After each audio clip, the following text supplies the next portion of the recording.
नमस्कार।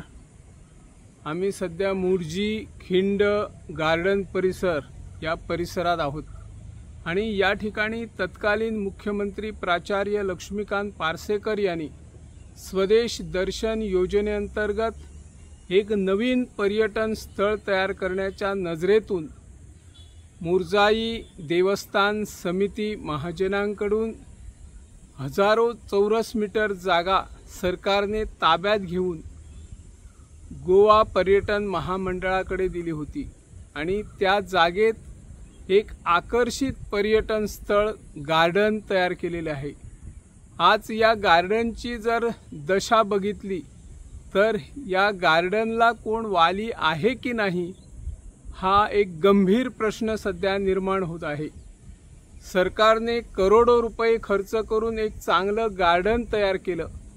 तत्कालीन मुख्यमंत्री प्राचार्य लक्ष्मीकांत पार्सेकर यांनी पर्यटक, नागरिक आणि जे बाल गोपाळ आहेत अशा सर्वांना नजरेसमोर ठेवून एक चांगलं स्थळ गार्डन या ठिकाणी तयार केलं। खिंड गार्डन म्हणून ते नावारूपास आलं। या ठिकाणी योगा सेंटरसाठी जागा आहे, स्टॉल आहे, खाणा जेवणाची सोय करणारे स्टॉल आहेत, परंतु त्यांचं अस्तित्व काय आहे हेही आज दिसून आलेले आहे।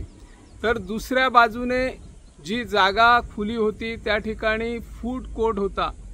तो फूड कोर्ट काही काळ चालला, नंतर बंद पडला। त्या परिसरात जी मोकळी जागा होती ती जागा बाकिया कन्स्ट्रक्शनने सरकारकडून लीजवर घेतलेली आहे आणि त्या ठिकाणी सरकारकडून कसल्याच प्रकारचे परवाने न घेता किंवा आपल्या पंचायतीकडे परवाने न घेता अगोदर जलतरण तलाव उभारला, त्यानंतर कॉटेजेस उभारण्याचं कामही युद्ध पातळीवर आहे।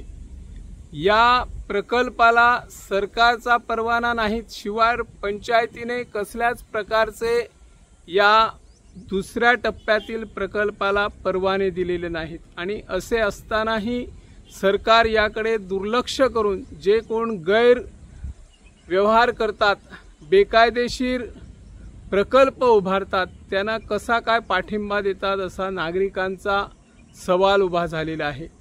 गार्डन परिसरात जे योग सेंटरची जागा आहे त्या ठिकाणी कबूतरांची घाण पसरलेली आहे। पाण्याचे कारंजे आहेत त्या ठिकाणी अस्वच्छ पाणी आणि कशा पद्धतीने घाण झालेले आहे हे चित्र दिसून येते। सरकारने याकडे लक्ष देऊन ज्या साधन सुविधा या ठिकाणी बालगोपाळासाठी आवश्यक होत्या त्या अजूनपर्यंत सुरू केलेल्या नाहीत।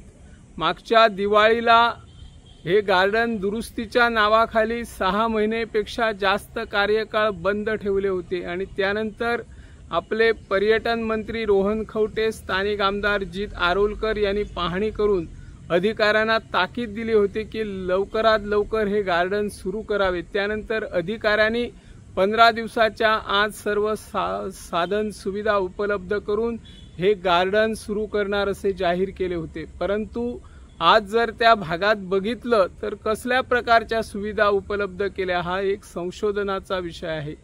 पर्यटन मंत्री रोहन खवटे यांनी या गार्डनला पुन्हा एकदा भेट देऊन खरोखरच त्या साधन सुविधा पूर्ण केल्या आहेत का याची तपासणी करावी अशी या माध्यमातून आम्ही मागणी करत आहोत।